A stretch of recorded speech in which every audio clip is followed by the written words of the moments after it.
Bom dia a todos. Hoje a aula vai ser sobre proteínas. Eu estava olhando no cronograma, a gente finaliza nossas atividades aqui da bioquímica no dia 18 de dezembro, né?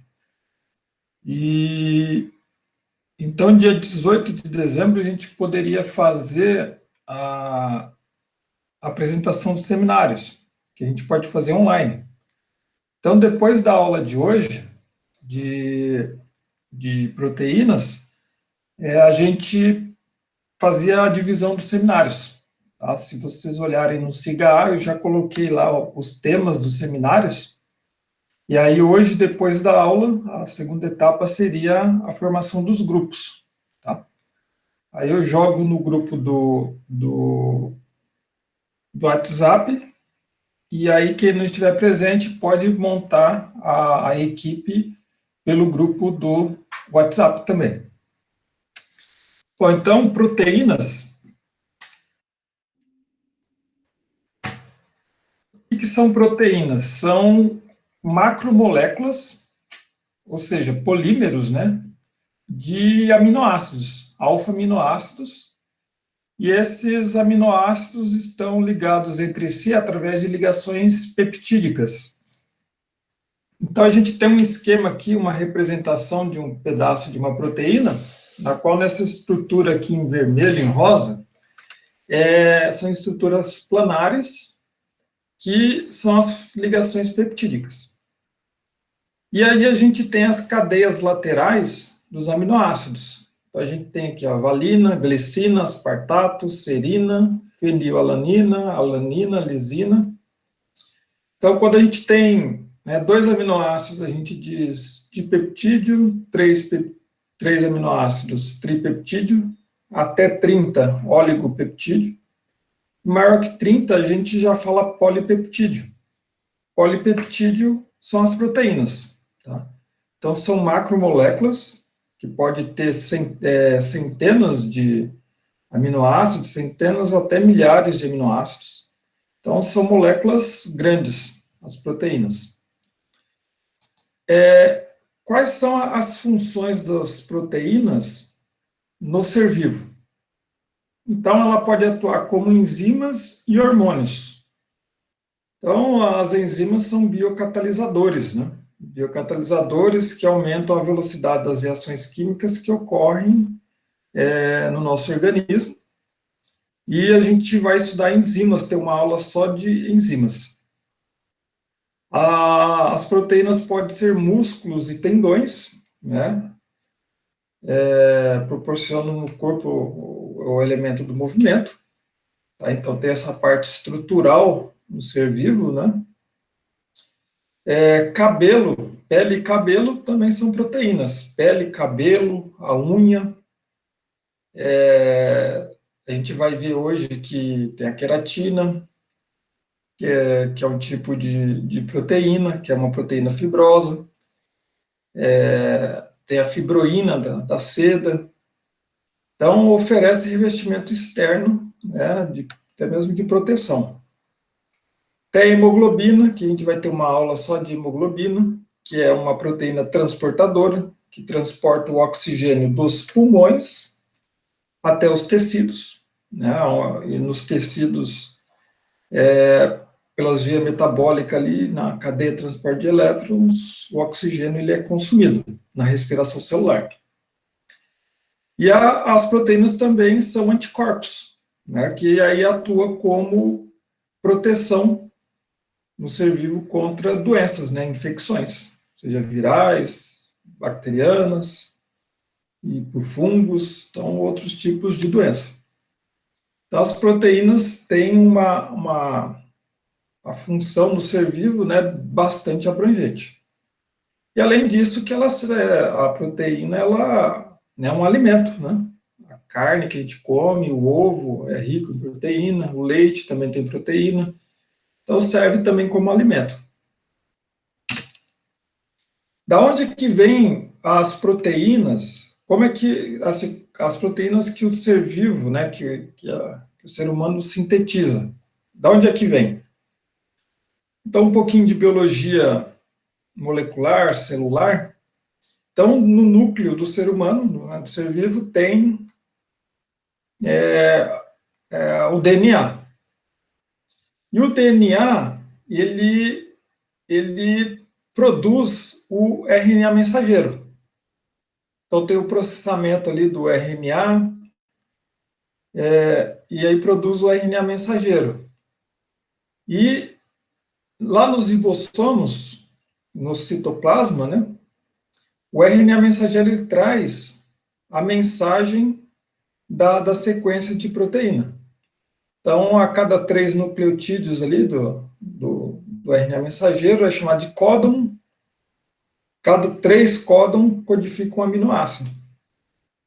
Então, a produção da proteína no ser vivo é a partir da tradução do RNA mensageiro, e aí produz lá no ribossomo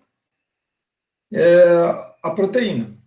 Tá? Isso daí é, claro, a proteína produzida pelo ser vivo. Agora tem a proteína que ele consome, né, na alimentação. Então, uma rápida revisão aqui desse slide. Tem o DNA, está no núcleo da célula do ser humano. Esse DNA ele é transcrito e produz o RNA mensageiro. O RNA mensageiro ele é traduzido e aí ele produz a proteína. A cada 3 nucleotídeos aqui do RNA é um códon. E esse códon codifica um aminoácido. E aí vai ocorrendo a síntese proteica, né? A tradução, processo chamado tradução, que ocorre no citoplasma. Então, a gente tem as proteínas da alimentação, né, como na carne, né, do boi, carne de porco, carne de frango. Tem essas proteínas whey protein, né, que quando a gente tem whey protein é extraída do soro do leite. Já a albumina é a proteína extraída ali do ovo, né, da clara do ovo. Tem a proteína também não tão comum aqui, pelo menos no Brasil, mas proteína extraída de cereais, né? Então, a gente tem exemplo aqui da proteína de arroz. Então, esses daí são exemplos de proteínas, né, que você compra, né, nessas lojas de produtos de nutrição. Então, as proteínas têm duas, de uma forma geral, elas são separadas em dois grandes grupos. As proteínas globulares e as proteínas fibrosas. Então, as proteínas globulares vêm de globo. Então, são aquelas que adquirem um formato que tendem a ser uma esfera, ou bem parecido com uma esfera, né? E as proteínas fibrosas têm formato alongado e elas são insolúveis em água. Já as proteínas globulares, como eu falei, ela tem um formato mais esférico e a grande maioria delas são solúveis em água. Então, as proteínas globulares, então, como eu falei, tendem a possuir formato esférico, são solúveis em água, a sua grande maioria, e ela possui funções dinâmicas no ser vivo. Então, catálise, a nossa digestão, né, do ser humano, desde a boca, no estômago e no intestino, ela é feita por enzimas. Na nossa saliva tem amilase. Então, quando a gente come algum alimento que tem amido, que é um carboidrato, ali já começa a catálise, né, a digestão do alimento.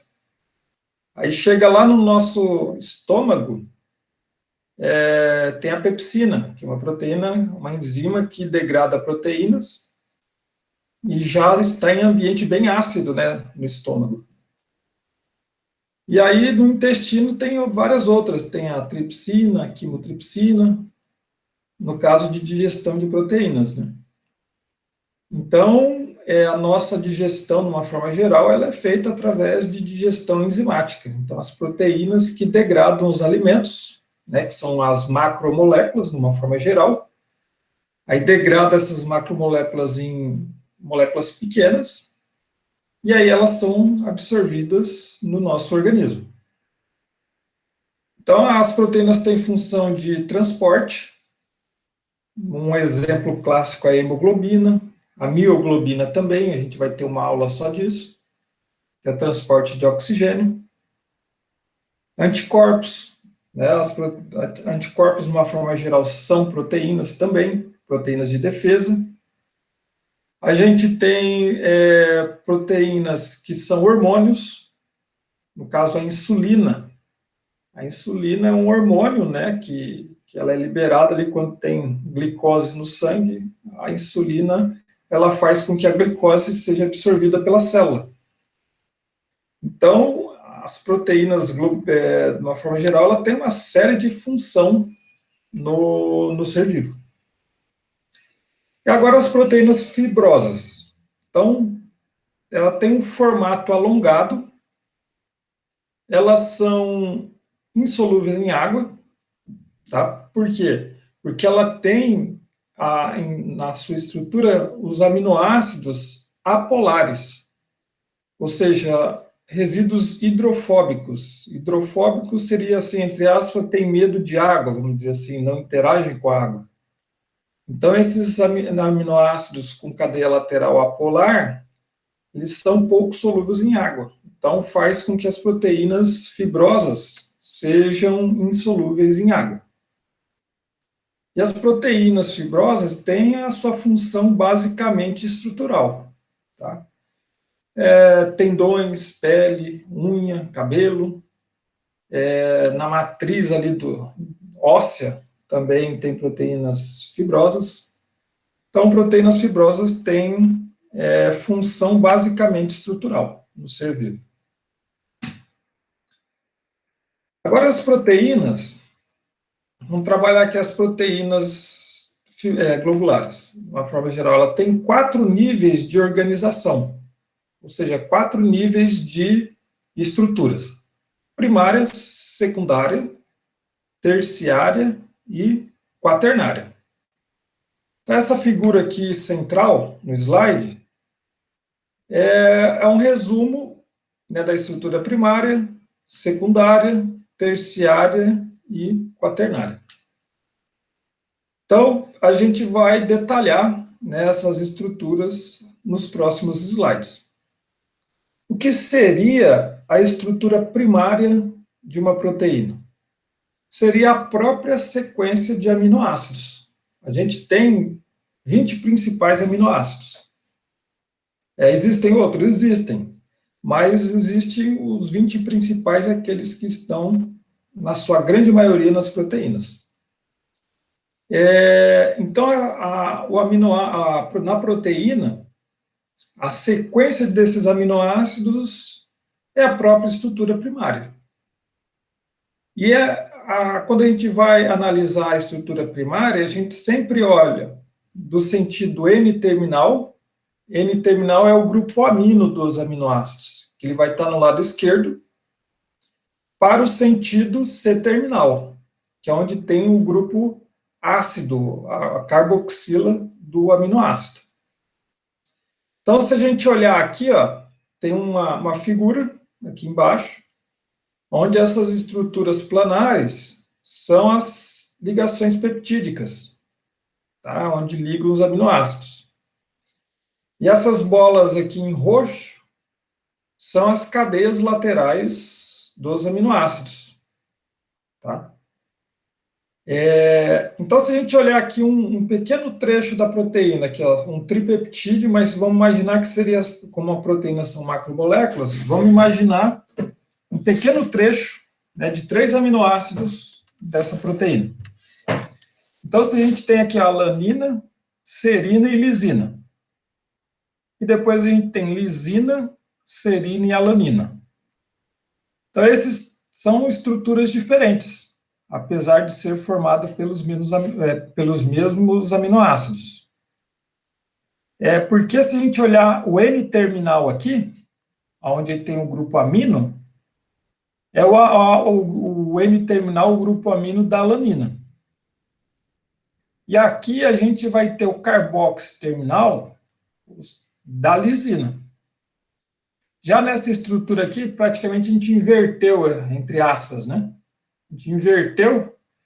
Aí aqui, ó, o N-terminal seria da lisina. E o carboxy terminal da alanina.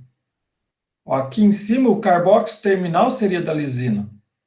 E aqui o carboxy terminal é da alanina. Já aqui da alanina, o amino terminal é da alanina, né? E aqui o amino terminal seria da lisina. Então, são moléculas diferentes. Então, a estrutura primária, como eu falei para vocês, ela é a própria sequência de aminoácidos, tá? Dessa proteína. Agora, o que seria a estrutura secundária? Estruturas secundárias são de duas formas: alfa-hélices e folhas betas. Então, estudando aqui a alfa-hélice. A alfa-hélice, a gente imagina assim, a estrutura primária, na qual a gente vai ter um eixo imaginário, e ela vai girar, formando uma espécie de hélice. Então, isso daqui seria a estrutura secundária do tipo alfa-hélice. Um dado importante é que as alfa-hélices são estabilizadas por ligação de hidrogênio, também chamado de pontes de hidrogênio, né? Só que é recomendado utilizar a ligação de hidrogênio, é o nome mais apropriado, que a gente viu lá na nossa primeira aula. Então, essas estruturas secundárias são estabilizadas por ligações de hidrogênio entre as ligações peptídicas. Então, se a gente olhar aqui, ó, essa segunda figura, essas estruturas em azul tracejadas são as ligações de hidrogênio entre as ligações peptídicas, estabilizando assim a estrutura secundária do tipo alfa-hélice. Então, a gente tem uma outra forma de representação aqui, né, na forma de bolas e varetas. E aqui uma outra representação da estrutura secundária. Só para complementar aqui, a gente tem aqui, como eu falei para vocês, tem aqui a estrutura carboxy terminal, aqui embaixo, e aqui a estrutura amino terminal da proteína. Então, essa daí seria a estrutura de alfa-hélice. Seria a sequência de aminoácidos, na qual a gente vai ter um eixo imaginário, e ela se enrola no formato helicoidal em torno desse eixo. Então, e essas estruturas são estabilizadas por ligações de hidrogênio. Então, essas daí são as alfa-hélices. E as folhas betas, também chamada de folhas betas preguiadas. Quando a estrutura da estrutura primária, ela forma uma estrutura de zigue-zague, para cima e para baixo, para cima e para baixo. Então, se a gente olhar essa primeira figura aqui, ó, do lado esquerdo, só essa parte aqui de cima. Então, se a gente olhar, o R é a cadeia lateral dos aminoácidos. Então, ela fica projetada para cima e para baixo. Para cima e para baixo. Aqui a gente tem o lado amino terminal e aqui o lado carboxy terminal. Então, essas folhas betas, ou folhas betas preguiadas, que é a mesma coisa, então a gente tem a estrutura primária no formato de zigue-zague, para cima e para baixo, para cima e para baixo. Aí ela pega uma outra cadeia, que também está nessa forma de zigue-zague, para cima e para baixo, para cima e para baixo. E aí elas interagem uma com a outra através de ligações de hidrogênio. Então, essas linhas tracejadas aqui, ó, são as ligações de hidrogênio que estabilizam essas folhas betas. Então, é claro que não tem só duas cadeias, às vezes pode ter 3, 4, várias cadeias unidas uma com a outra, todas formadas ali no zigue-zague, sendo unidas, né, grudadas, entre aspas, né, por ligações de hidrogênio, sendo estabilizadas por ligações de hidrogênio. Se a gente olhar essa figura aqui do lado esquerdo, a gente tem estrutura amino terminal e carboxo terminal, do lado direito. Aí a estrutura que ela está interagindo, a gente tem aqui o carboxo terminal e o amino terminal. Então, elas são chamadas aqui de antiparalelo. Porque aqui, ó, amino terminal, carboxo terminal. Carboxo terminal, amino terminal. Então, são antiparalelas. Então, se a gente olhar a estrutura das ligações de hidrogênio, elas são perpendiculares entre si, né? Entre a cadeia polipeptídica. Então, ela dá mais estabilidade. Agora, se a gente olhar as cadeias paralelas, né, nessa figura aqui do lado direito, que está em cores, olha, ele deu a estrutura aqui, ó, amino terminal do lado direito, na estrutura de baixo, e carboxo terminal do lado esquerdo, né? Então, está aqui do amino terminal do lado direito, carboxo terminal do lado esquerdo.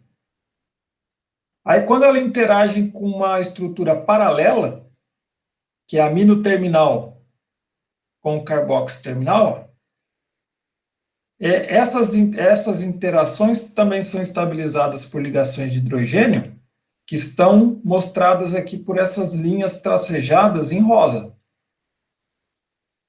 Só que essas ligações de hidrogênio, elas não são perpendiculares à cadeia peptídica. Então, ó, você tem um ângulo de inclinação aqui. Ó. Então, diminui a intensidade dessas ligações de hidrogênio. Ligação de hidrogênio é como se fosse uma cola, né, que une as cadeias. Então, como elas não são perpendiculares uma com a outra, dá menos estabilidade às cadeias, às folhas betas paralelas. Então, as folhas betas, ou folhas betas pregueadas, são mais estáveis do tipo antiparalelo. E elas são estabilizadas por ligações de hidrogênio entre as ligações peptídicas.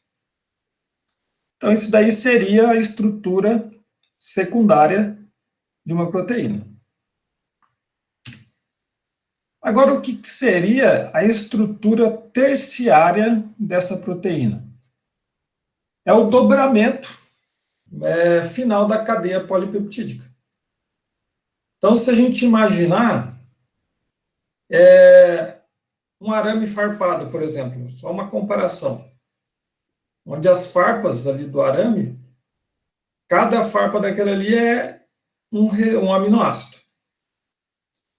Então, se você pegar, cada farpa ali é um aminoácido, a gente teria a estrutura primária. Aí, se você pegar esse arame farpado, pegar um cabo de vassoura e enrolar esse arame farpado nesse cabo de vassoura, e depois você tira o cabo de vassoura, você vai ter aquela formato de hélice, né? Então, aquilo ali seria a estrutura secundária.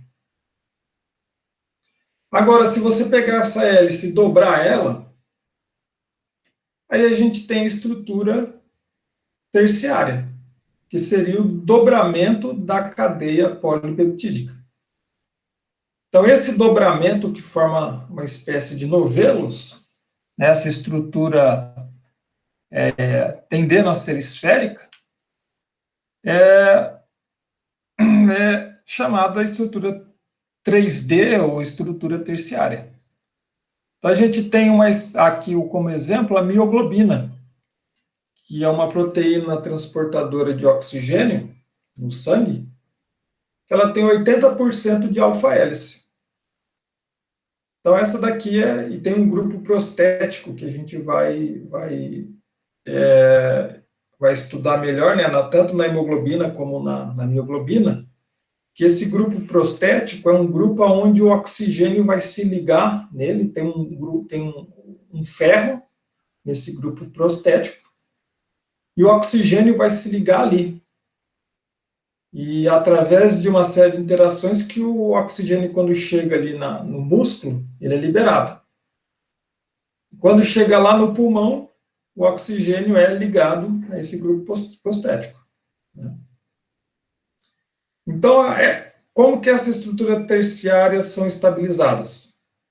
Por ligações de hidrogênio, né, que a gente viu na aula passada, viu agora um pouco também. Interações hidrofóbicas, o que seriam essas interações hidrofóbicas? Tem aqueles aminoácidos que são apolares, ou seja, tem pouca interação com a água. Por quê? Porque a água é uma substância polar. Agora, esses aminoácidos apolares, se eles não interagem com a água, e a proteína está em meio aquoso, por exemplo, no sangue tem água, né? O que esses aminoácidos vão fazer? Eles vão se juntar para diminuir a superfície de contato com a água. Então, se a gente tem uma estrutura, a gente tem uma porção de aminoácidos aqui apolares e a outra aqui, em meio aquoso eles vão se unir. Quando eles se unem, eles fazem o dobramento da proteína. Então, essas interações hidrofóbicas também contribuem para o dobramento das proteínas. Além disso, tem as interações eletrostáticas, né? Que são cargas positivas, são atraídas por cargas negativas. Então, você tem ali uma sequência ali a sequência primária de aminoácidos, onde as cadeias laterais dos aminoácidos têm cargas positivas e cargas negativas. E tem ali a sequência primária. Então, como carga positiva com carga negativa são atraídas, ele faz o dobramento da cadeia peptídica. Uma outra forma de estabilizar são as pontes de sulfeto. Então, aminoácidos que contêm enxofre na sua cadeia lateral, como exemplo a cisteína,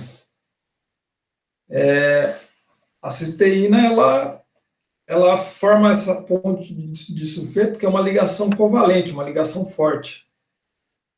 Então, essas pontes de sulfeto também contribuem para o dobramento. Você tem uma cisteína num ponto, aí você tem a sequência, né, de aminoácidos, você tem cisteína num ponto, outra cisteína no outro. Ela vai fazer uma ligação de sulfeto, uma ponte de sulfeto, então favorece o dobramento da proteína. Então, são essas estruturas principais que favorecem e estabilizam a estrutura terciária de uma proteína. Esse slide aqui, basicamente o que eu disse no anterior, tá? Seria a estabilização desse dobramento, né, que são ligações de hidrogênio, hidrofóbicas, interações hidrofóbicas, interações eletrostáticas e ponte de sulfeto, só que aqui ilustrado através desse desenho aqui. Tá? Agora, o que seria a estrutura quaternária? Nem toda proteína globular ela tem estrutura quaternária. Digamos que a maioria ela só possui até a estrutura primária, secundária e terciária. Agora, a estrutura quaternária, muitas proteínas não têm. O que seria a estrutura quaternária? É quando você tem a união de subunidades, ou seja, a união desses novelos. Você pode ter 2, 3, 4, 5 ou mais união de novelos. Então, se a gente olhar a mioglobina, ela só tem um novelo. Ela só tem uma cadeia polipeptídica. Já a hemoglobina, ela tem 4. Essa figura aqui embaixo, cada novelo desse daqui é uma sequência proteica. E cada subunidade da hemoglobina, elas são estabilizadas como? Por pontes de hidrogênio ou ligações de hidrogênio, interações hidrofóbicas, né? Os resíduos de aminoácidos apolares que não interagem com a água, então eles procuram se unir para diminuir a superfície de contato com a água. E interações eletrostáticas, né? Aminoácidos com cadeia lateral positiva, com outros aminoácidos de outra subunidade com cadeia lateral negativa, por atração eletrostática, eles se unem. Né? Então, essa estabilização ela ocorre, né, basicamente com essas três ligações de hidrogênio, interações hidrofóbicas e interações eletrostáticas. É um conjunto dessas três interações que dá a estabilização da ligação, da união dessas subunidades. A gente vai ver nas próximas aulas, quando a gente estudar hemoglobina, vai estudar também mioglobina. A hemoglobina ela tem 4 subunidades. A mioglobina ela só tem uma. Cada subunidade da hemoglobina ela possui aquele grupo prostético. Aquele grupo prostético que dá a classificação de proteína conjugada. Proteína conjugada é que está associada a alguma outra coisa, né? No caso da hemoglobina, ela tem o grupo prostético, então cada subunidade da hemoglobina ela tem esse grupo prostético. Nesse grupo prostético é onde tem o ferro, que é o principal agente ali que interage com o oxigênio, da ligação do oxigênio. Então, cada molécula de hemoglobina transporta 4 oxigênios. 4 moléculas de oxigênio. Já a mioglobina, ela só tem uma subunidade e um grupo prostético. Então, ela só transporta um oxigênio. Então, em termos de eficiência de transporte de oxigênio, de oxigenação celular, a hemoglobina é mais eficiente que a mioglobina. Mas a gente vai ter uma aula que a gente vai estudar só sobre isso daí, né? Então, a hemoglobina é uma proteína clássica, né, que ela tem 4 subunidades. Então, ela tem estrutura quaternária. Então, a estrutura quaternária seria a união de 2 ou mais subunidades na proteína. Então, vale lembrar que a maioria das proteínas só possui estrutura primária, secundária e terciária. A quaternária ela não tem. Agora, no exemplo clássico, a hemoglobina, ela tem as 4 subunidades. A estrutura primária, secundária, terciária e a quaternária, que é a união dessas subunidades. Essa figura que eu estou mostrando para vocês aqui é uma forma de representação das proteínas, a representação computacional. Então, quando a gente tem essas estruturas helicoidais, são chamadas de alfa-hélice. Então, elas são representadas, né, de forma computacional, dessa forma aqui. Ó. Então, essas alfa-hélices, cada cor aqui corresponde a uma cadeia, uma região de alfa-hélice. E a gente tem essas estruturas aqui, como se fosse um barbante, que a gente chama de alças ou dobras, tanto faz. Quando a gente fala folhas betas pregueadas ou com formação beta, que é tudo a mesma coisa, elas são representadas por setas. Tá? Então a gente pode ver aqui, ó, tem uma seta de cima para baixo em vermelho e uma seta de baixo para cima. Então a gente tem aqui uma interação antiparalela. Tá? Então a seta é uma conformação beta, ou folhas betas pregueadas. Agora, tem proteínas que têm a mistura de alfa-hélice e folhas betas, tá? A gente tem aqui a alfa-hélice, tem folhas betas, né, que são as setas, e elas tem essas regiões aqui onde favorece a dobra, né, que são chamadas de alças ou dobras. E aqui é uma representação da hemoglobina, onde a gente tem as 4 subunidades.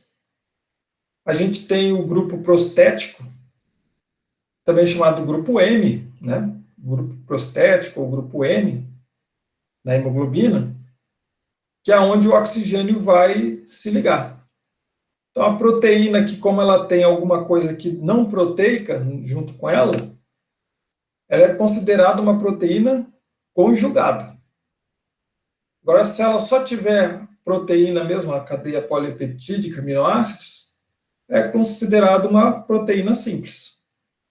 Proteína simples não tem nenhuma outra substância junto, né, ligada a ela.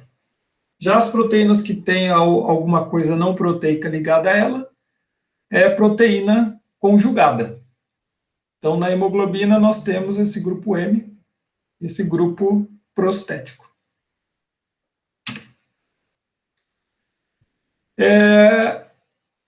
Desnaturação de proteínas. O que seria desnaturar proteínas? Seria você colocar ela numa situação na qual ela vai perder a estrutura terciária e quaternária, quando existir, né?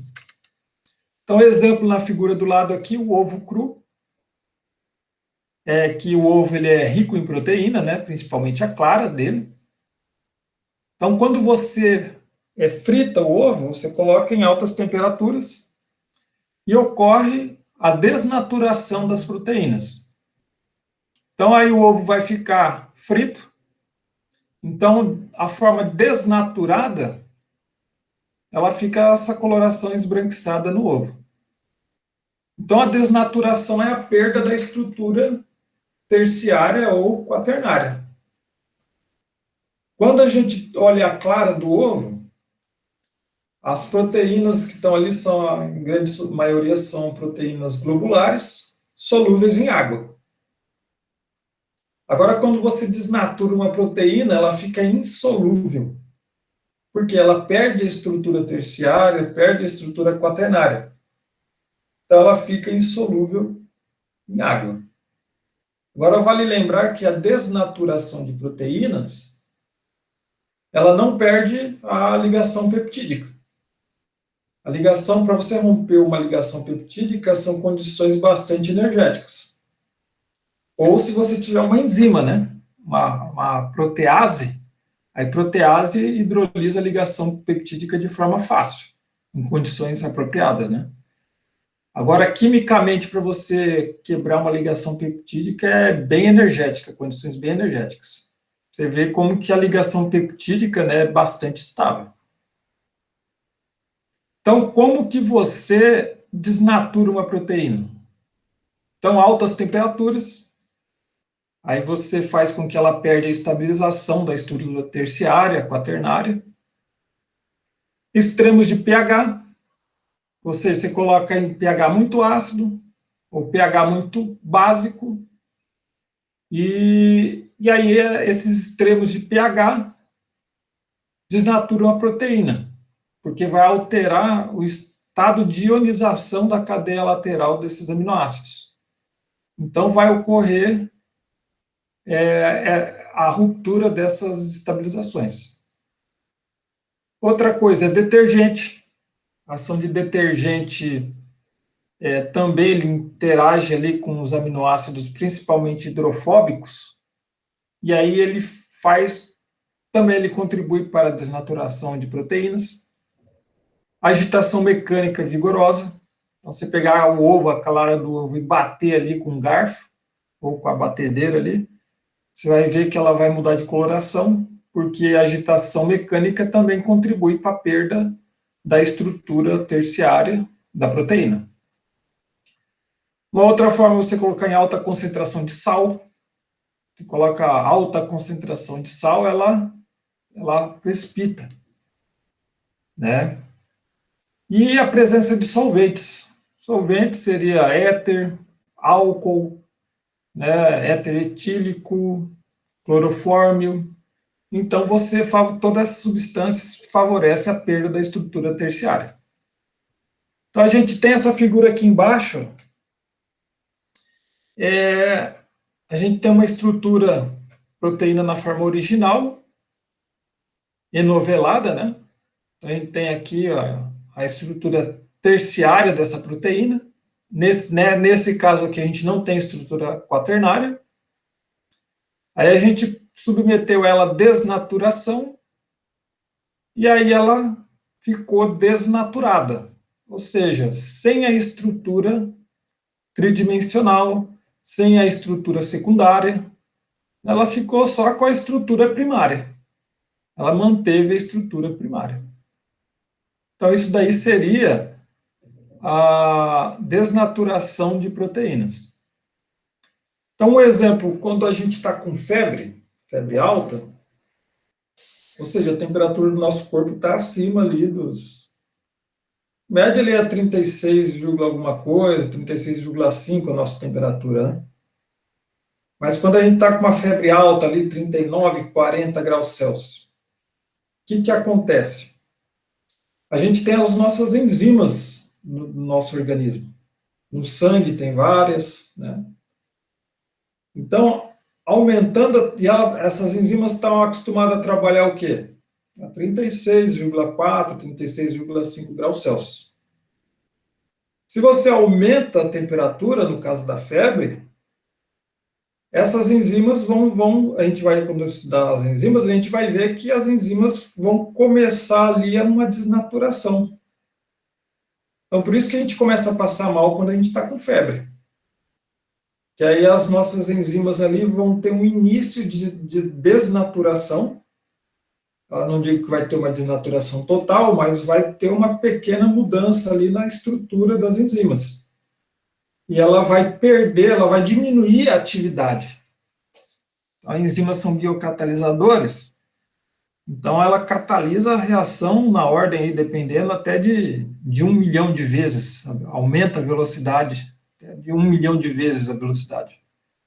Então, se você aumenta a temperatura do corpo ali em função de uma febre, a atividade dessa enzima vai diminuir em função do aumento da temperatura. Então, por isso que é importante, né, tentar abaixar a temperatura em casos de febre. A gente já está chegando no final da aula de hoje. A gente vai estudar agora as proteínas fibrosas, tá? É um tema mais curto de se abordar. Então, como foi dito, as proteínas fibrosas, ela tem uma função estrutural no ser humano. Então, função estrutural, suporte e proteção. As cadeias polipeptídicas dos aminoácidos da proteína, elas são na forma de tiras, na forma de folhas. E elas são ricas em estruturas secundárias, ou pode ser alfa-hélice ou folhas betas. Então, ela não tem uma estrutura 3D de dobramento e tal. Ela tem ali bastante alfa-hélice e folhas betas. E ela tem estrutura alongada. E elas são praticamente insolúveis em água. Então, caracterizadas por proporcionar resistência e flexibilidade às estruturas, né, onde ela tem.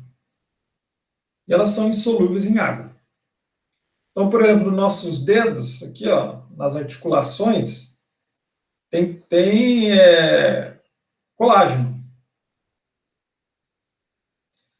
E tem algumas pessoas que têm problema no colágeno, ela consegue dobrar o dedo mais fácil. Não sei se vocês já viram algumas pessoas, mas tem pessoas que têm maior flexibilidade ali, ó, nessas dobraduras aqui.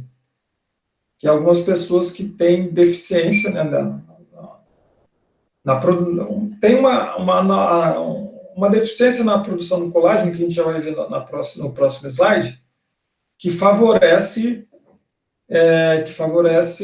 forma um colágeno com, vamos dizer assim, com problemas, e aí tem maior flexibilidade nas articulações. As estruturas principais das proteínas fibrosas são a queratina, colágeno e fibroína. Fibroína é da seda, né? Seda e teias de aranha. São ricas em folhas betas. Mas vamos estudar as queratinas. As queratinas, ou alfa-queratinas, estão presentes ali na pele, no cabelo, na unha, na lã, né, na camada externa, né, da nossa pele. Então, são alfa-queratinas. Então, são estruturas em alfa-hélice orientada para a direita. Esse orientado para a direita seria no sentido horário. Imagina ali um eixo imaginário e as proteínas se dobram no sentido horário. Então, a gente tem aqui um monômero, né, olhando na figura aqui, ó, a gente tem um monômero, que seria a alfa-hélice, e aí essas alfa-hélices pegam em duas cadeias e se dobram.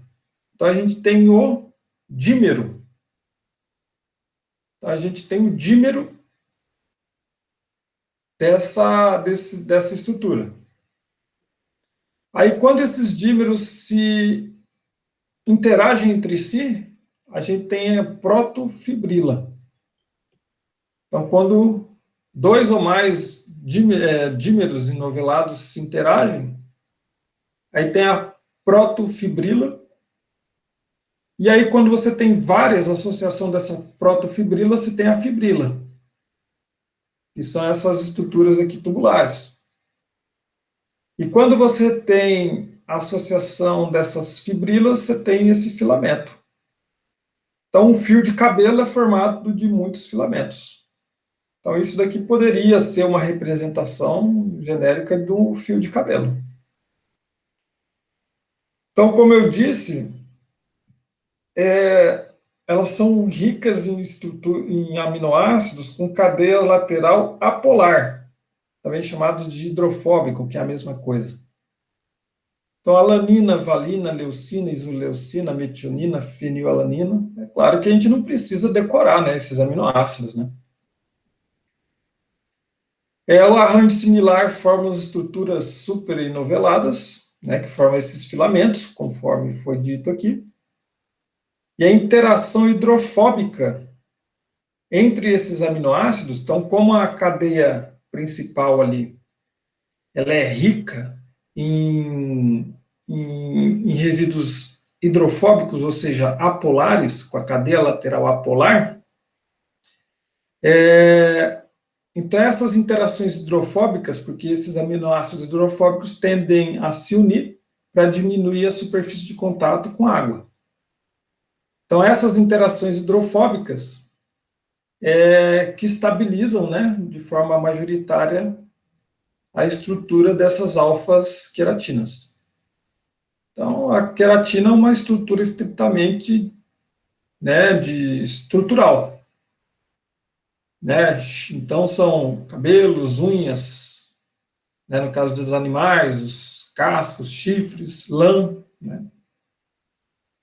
E assim por diante. Então, são alfas-queratinas, ricas em estrutura alfa. O outro tipo é o colágeno. Então, o colágeno está onde? Está nos tendões, nas cartilagens, né? Na matriz óssea. Então, o colágeno ele é rico em 3 resíduos de aminoácidos ali que se repetem. Ó. A glicina, um aminoácido qualquer, depois prolina. Ou pode ser glicina, um aminoácido qualquer, ou hidroxiprolina. Então, se olhar a estrutura do colágeno, a estrutura secundária dele, a estrutura primária dele, ele vai ter essa repetição, esse padrão de repetição. Glicina, um aminoácido qualquer e prolina. Glicina, um aminoácido qualquer, hidroxiprolina. Agora, essa estrutura secundária, ela já é voltada para a esquerda. O que seria? Então, a gente imagina um eixo imaginário, na qual a alfa-hélice ela é no sentido anti-horário, ao contrário da queratina, das alfas-queratinas. O colágeno é no sentido anti-horário. Então, ela enrola no eixo imaginário no sentido anti-horário. E essa estrutura chamada quaternária, entre aspas, não é bem uma estrutura quaternária, né? Mas seriam 3 cadeias alfa, né? Essas cadeias alfas que interagem entre si, então forma um trímero, entre aspas, né? Um tripeptídeo. Seriam 3, tem a cadeia alfa, e essas 3 cadeias se unem para formar esse tripeptídeo, digamos assim, né?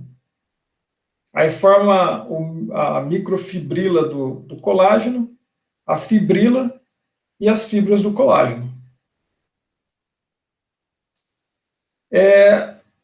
As gelatinas, né, que a gente tanto come e gosta, né, de comer na sobremesa, tá, é derivada do colágeno, né, de animais, mas só que é uma proteína, né, a gelatina é uma proteína, só que ela em termos de aminoácidos, ela não é considerada um alimento nutritivo porque ela tem os aminoácidos de baixo valor nutricional. Tá? Mas é uma fonte de proteína, né? Uma fonte de proteína e é utilizada aí como sobremesas, principalmente, né? Então, como eu falei para vocês aqui, existe uma doença chamada de síndrome de Ehlers-Danlos, que é uma deficiência na produção do colágeno. Então, a pessoa fica com a pele elástica, né? Os tendões, as articulações, elas ficam mais flexíveis. Isso daí é uma doença genética. O que acontece? Que lá no colágeno, ele tem lisina. Lisina é um aminoácido. E quando ele está sendo produzido pelo ser humano, no final tem a lisina ali na estrutura da cadeia, ela é hidroxilada, ou seja, é adicionado um grupo OH. Através da ação de uma enzima que está escrita aqui embaixo, que é lisil-hidroxilase. Então, a pessoa que tem essa doença, essa síndrome, ela tem problemas nessa enzima aqui, ó, lisil-hidroxilase. Então, as lisinas não são hidroxiladas. Então, tem a lisina. Se olhar a cadeia lateral da lisina, lá nas primeiras aulas, ela não tem o grupo OH na cadeia lateral. Então, no colágeno, ela passa por uma modificação por ação dessa enzima lisil-hidroxilase, na qual é adicionado um grupo OH nessa cadeia lateral da lisina, do colágeno. E esse grupo OH que ajuda a estabilizar a estrutura. Aí dá resistência ao colágeno. Então, as pessoas que têm esse problema genético têm deficiência nessa enzima. Então, a lisina fica sem esse grupo OH na sua cadeia lateral e dá esse problema, né? Que com pele elástica, né, as articulações elas são mais flexíveis, né? Com isso também a pessoa fica com menos massa muscular, menos força, né? Fica com uma série de problemas, tá? Então, chamada de síndrome de Ehlers-Danlos. É uma doença genética. Então, a aula de hoje, reservei para vocês, seria isso. Tem a lista de exercícios, 3, que já está no SIGA. Com relação à aula de hoje, tem alguma dúvidas, perguntas, considerações para fazer?